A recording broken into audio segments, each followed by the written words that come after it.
that which has to do with role-playing. Who you are. When we ask the question, who are you? People think of this question in two different ways. One person, when asked, who are you, will answer, I'm a doctor. Another person will fall silent because he realizes how profound the question is. He realizes that he's been asked what his ego is. But a lot of people don't realize that when they're asked, who are you? I have noticed just a little bit of difficulty in my investigations of discussing identity with people, that they fix on their role and use that to describe their identity. Their name, their family, their place in society, what they do, what their hobbies are, and so on. All these are roles. And then also there is the role of character playing. All people are more or less taught to act. We are all hams from the beginning. And we were schooled in acting in our childhood, although it wasn't called that. It was called education. It was called upbringing, but a great deal of it is schooling in acting. And you very soon learn as a child from your peers and from your parents what acts are appropriate and what are not. It is the concern of all parents that their child learns a role in life and has an identity by which the child can be recognized. The whole trend of education is to shake all this down and make you more or less constant in every sort of social environment that you enter so that everybody knows who you are. Otherwise, it's disconcerting, you see. So we are made to believe that we have a real self. That is to say, somebody who we really are and whom we have to find. To find yourself, to settle down, to grow up, you see, means to fit into a role. And there are a lot of people, you see, who are troubled in our society and who seem to be misfits and are terribly unhappy because they just can't find the role that they're supposed to fit. They don't know who they are. There is an inner pandemonium and conflict. But it's obvious, isn't it, that the role you play is a social institution. Because you can't be an object to your own consciousness, at least not in the ordinary way. You are a subject from your own point of view, and you can only become an object to the extent that you adopt the attitudes that other people take towards you. Other people, from the beginning of life, are mirrors. And by the way they respond to you, you begin to learn what they think of you and therefore who you are. We all tell each other who we are. And so the role we play, the identity that we have in that sense, is a social institution. But going further, there is the ego itself.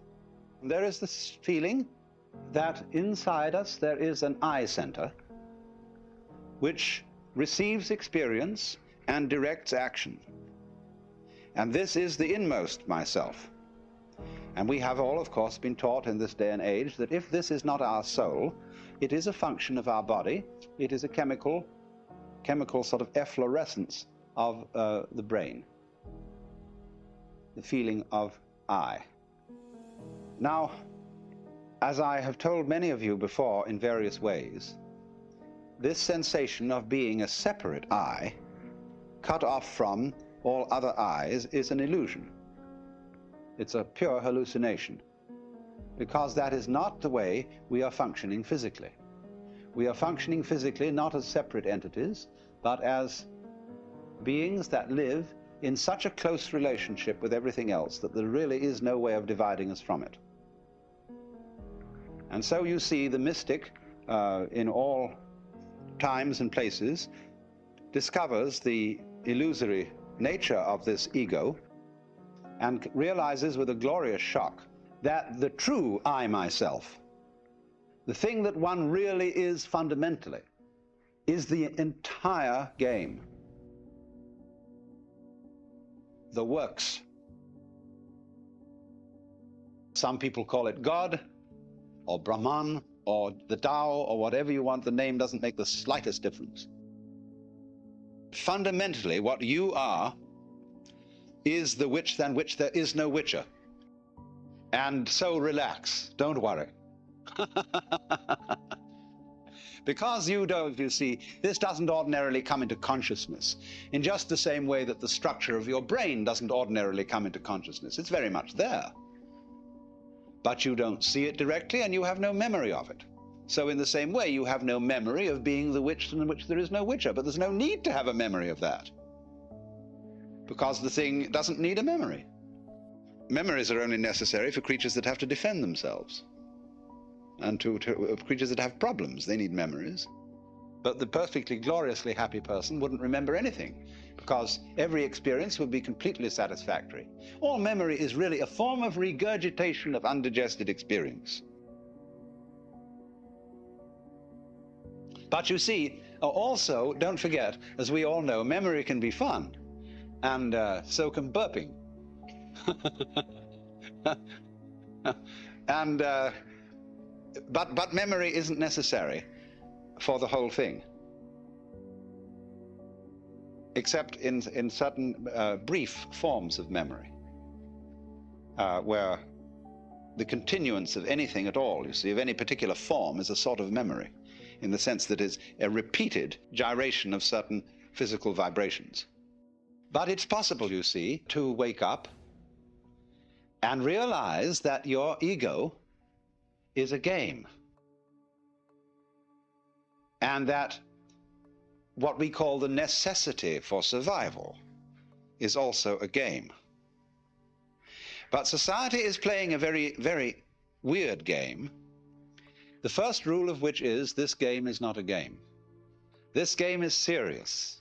And so the great social institutions that we inherit from the past, like the church, are places to be serious. I don't think there ever was a jester in church.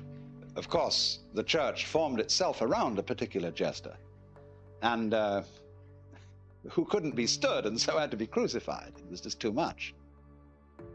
But the whole attitude, you see, of the church is that you are standing in the presence of the most serious God the Father, who really is in earnest and no fooling, you see? And everybody has to keep a straight face. So you see, the thing is that the game, there's always the fear, the underlying fear that the game may be given away.